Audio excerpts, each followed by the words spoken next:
오늘 본문을 보면 신명기의 마지막 장입니다. 모세의 마지막 장면이기도 합니다. 거친 폭풍우를 헤쳐 이제는 항구로 무사히 돌아오는 모습이기도 합니다.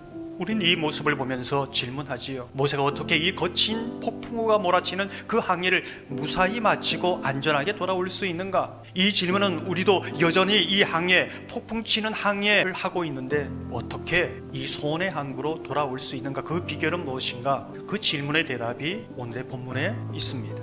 모세는 마지막 임종을 앞두고 느보산으로 올라가고 있습니다. 지금까지 이스라엘 백성들과 함께 그 길을 걸어왔지만 느보산은 홀로 올라가고 있습니다.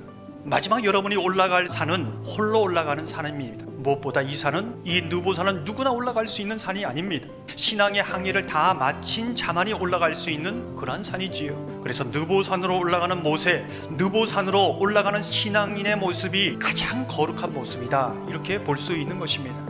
모세의 여정을 뒤돌아보면 그리스도인이 올라가야 하는 세 개의 산이 있다는 것을 알게 됩니다. 첫 번째 산이 호렙산이지요. 하나님을 처음 인격적으로 만난 곳입니다. 신앙의 여정, 신앙의 항해가 여기서부터 시작되었습니다. 두 번째 산이 신의 산입니다. 하나님의 말씀을 받은 곳이지요. 그 인생의 길이 되고 빛이 되고 기준이 되는 것, 그 말씀 신의 산에서 받았습니다. 그것이 날마다 구름 기둥과 불 기둥 되어서 날마다 그의 삶을 인도해 주신 것이지요. 자신이 어디에 서 있는지, 어디까지 가야 되는지, 얼마나 남았는지 그 말씀을 통해 늘 보게 되는 것이지요. 세 번째 산이 마지막 느보산입니다. 이 신앙의 모든 여정을 마친 사람만이 올라갈 수 있는 그러한 산이지요.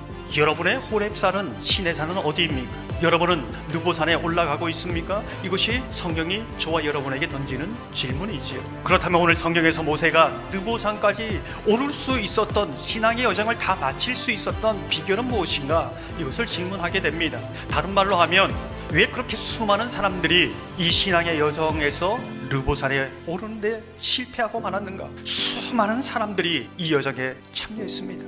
그러나 느보산까지 오르는 사람은 그리 많지 않습니다.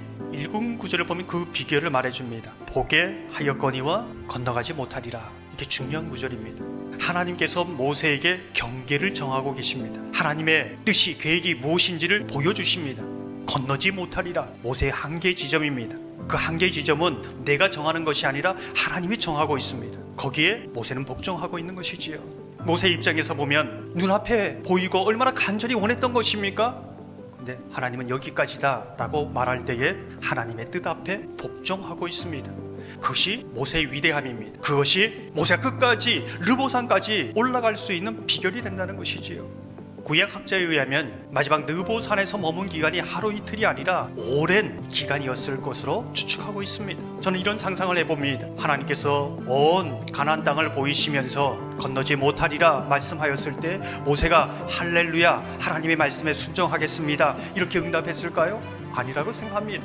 모세는 이렇게 말하지 않았을까요? 하나님 40년 동안 고생하며 여기까지 오지 않았습니까? 하나님 제 마음을 조금이라도 헤아려 주십시오. 너무하신 것 아닙니까? 모세에게 그 느보산의 긴 시간은 자신을 내려놓고 하나님의 뜻에 온전히 복종하기 위한 하나님과 모세와의 긴 씨름이 아니었는가 생각되는 것이지요. 결국은 그 말씀 앞에 복종하게 됩니다. 사실 모세의 여정을 보면 광야 생활 동안 하나님의 뜻과 자신의 뜻, 그 사이에서 몸부림치면서 어렵게 하나님의 뜻을 선택하며 살아왔습니다. 그리고 마지막 느보산 위에서 이 마지막 순간조차도 하나님의 뜻과 자신의 뜻 앞에 실험하고 있는 것이지요. 이것이 모세의 모습입니다. 이것이 겟세마네 동산 땀방울이 핏방울이 되며 기도하였던 예수 그리스도의 모습입니다.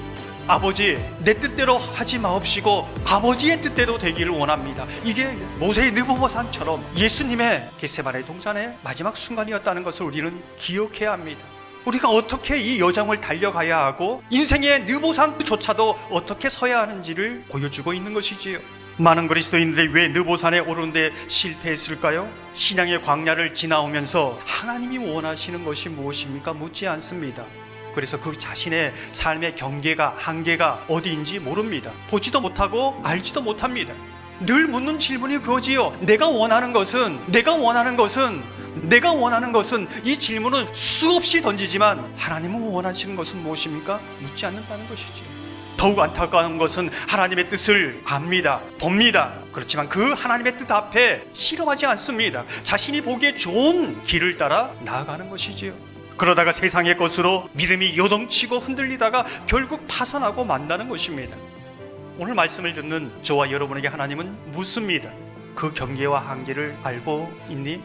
거기에서 실험하고 있고 정말 내 뜻을 따르기를 원하고 있니? 여러분은 어떻게 대답하시렵니까? 저와 여러분이 모세와 같이 느보산까지 끝까지 달려가고 그 산에 오르는 사람 되기를 소망합니다. 눈에 보이는 것으로 세상의 것으로 흔들리며 요동치는 인생이 아니라 견고한 말씀의 반석 위에 서는 그러한 복된 인생 되시기를 주님의 이름으로 축원합니다.